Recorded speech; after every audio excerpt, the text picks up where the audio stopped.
With Star Wars Jedi Survivor releasing tomorrow, I've been lucky enough to get my hands on the full game early thanks to the EA Creator Network. Now, luckily I have had pretty much a full week with the game and I've been ripping into it with every spare minute that I have away from my job, which has allowed me to bring you guys a full non-spoiler game review, which is what we will be doing today.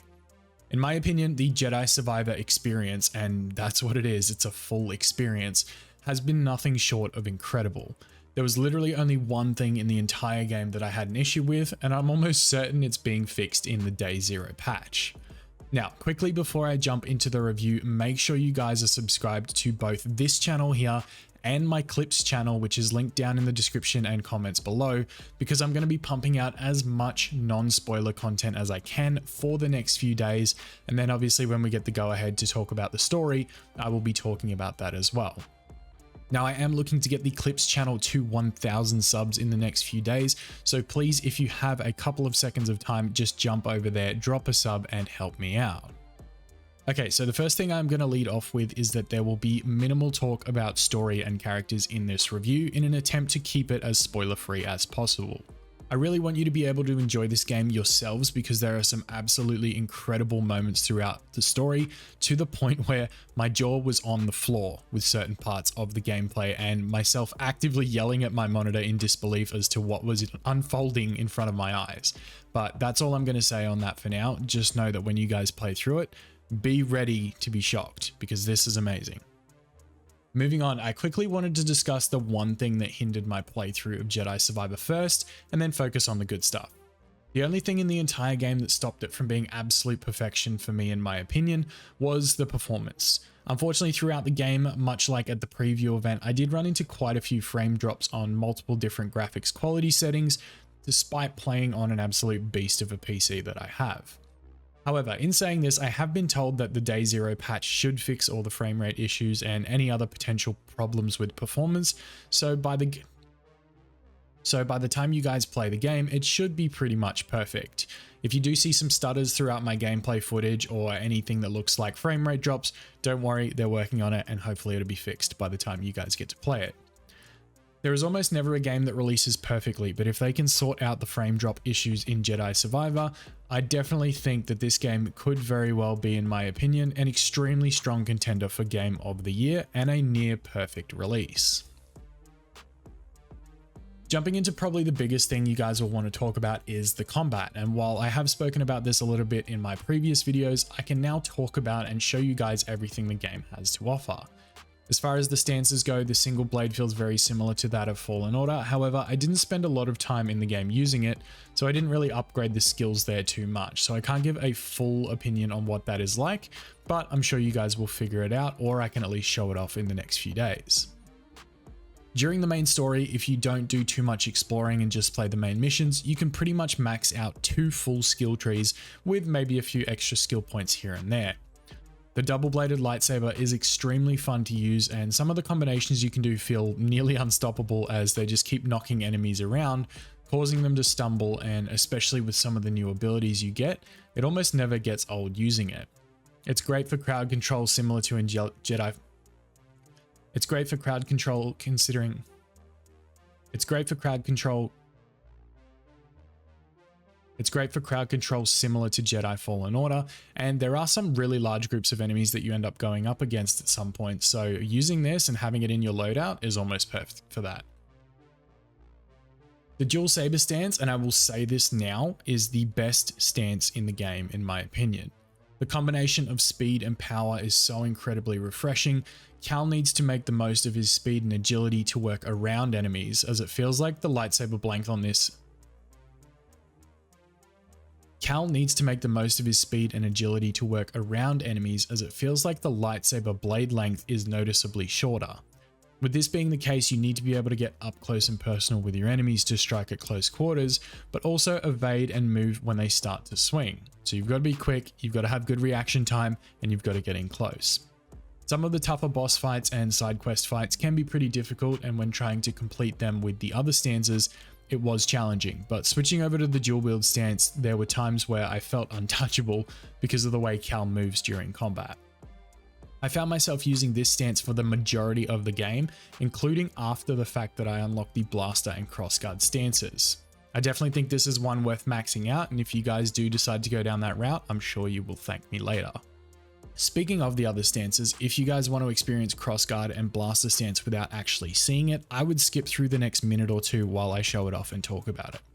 The crossguard stance has such a unique feel to it, and although it was really cool to experience when you first unlock it, the speed trade-off you get doesn't feel worth the power and defense bonuses that you get. I reset my skill points to max out the skill tree on this, and there were some cool abilities. However, I feel as though after playing the dual saber stance and how quick that was, I wasn't overly keen to spend too much time with the crossguard stance. Even in the tougher fights where using the crossguard stance probably would have been an advantage, I still decided to go back to the dual wield because it was just much more enjoyable, fast-paced, and smooth. Now I know you all wanted to see blaster gameplay, and here it is. The blaster gameplay allows for some cool abilities, however the max potential for this stance is right towards the end of the game. Being able to unlock some of Cal's other force abilities, which you do get later in the game, make this stance so much more enjoyable. However, on its own, it is still really cool. The blaster stance uses a single blade lightsaber in one hand and the blaster in the other hand, and works on a recharge system. So you roughly get 6 shots in the blaster before you have to use the lightsaber to recharge those blaster shots. You can also charge the blaster by holding down the button instead of tap firing, which will release a stronger blast when you do release it. One of the coolest abilities for this stance is at the top of the skill tree, where you can set up like a Lando sharp shot type skill, taking out multiple enemies at once like in Battlefront 2. So overall, the blaster stance is a lot of fun and cool to try out, and customizing the look of your blaster makes it really unique and fun to mess around with. Continuing with the combat, let's talk about our companions. Companion combat felt extremely natural and fluid in Jedi Survivor, and I feel like that is mostly due to the fact that you didn't really need them that much.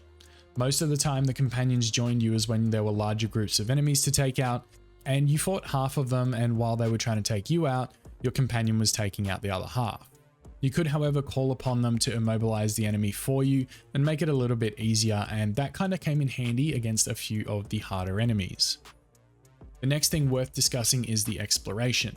Jedi Survivor's locations are incredibly detailed and beautiful to look at. There are so many places to visit and side paths to take, and while not all planets are the same size, I swear Kobo is the size of every map in Fallen Order combined. It is massive. There is so much to do there, from puzzle rooms, side quests, and more. And speaking of exploring, have no more fear of getting lost. The minimap is heavily improved from Fallen Order and much easier to navigate now. It's easier to read, as well as it shows you the path you have previously walked to avoid backtracking where you just came from if you get lost. On top of that, you now have fast travel between meditation points to allow for quicker returns to the Mantis and no more Zepho experiences like in Fallen Order. You'll also have to regularly call in mounts to help yourself traverse the map, which was a really cool added feature and gave a new dimension to the gameplay. As for side quests and puzzle rooms, these can be found off the beaten track and usually require a bit of detouring. Side missions usually begin by talking to an NPC somewhere who asks you to visit a location, and when you get there, you generally find a big scary enemy or some sort of puzzle to solve.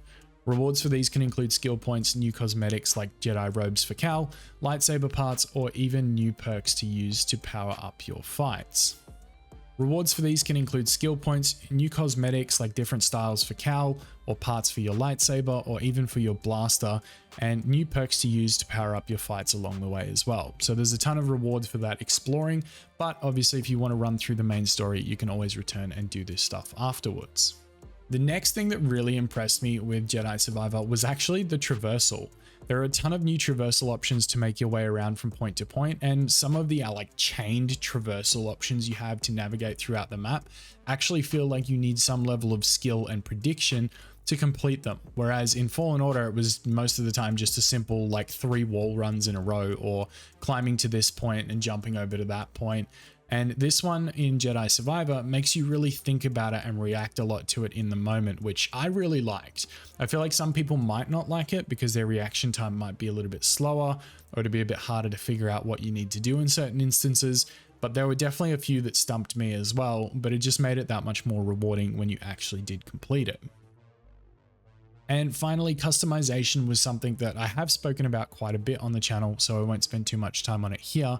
But the amount of options for lightsaber components, colors, blaster components, appearances for Cal and BD1 and more makes the customization so much better than Jedi Fallen Order.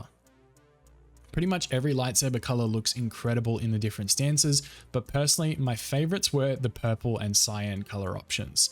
I know a lot of people asked about different colors on your dual sabers, but it appears that it isn't an option, or at least one that I have found anyways, so you're probably going to have to stick with the one color for now. Now, without making this video too long, I am going to wrap it up there, but if there is anything else you'd like to know about, please comment it down below, and also comment today's secret message as well. Today we're going to go with the word mantis to show me you have made it to the end of the video, so make sure you guys comment that down there too. But with that said, I am going to finish this video here by giving Jedi Survivor a 9.5 out of 10, with my only real issue being the frame rate problems I experienced. But honestly, if they can fix that with the Day Zero patch as they have said they will, this game in my opinion is essentially perfect. With that said, I am going to get out of here, guys. Thank you all so much for watching. I will see you guys in a couple of hours with another video, and may the Force be with you always.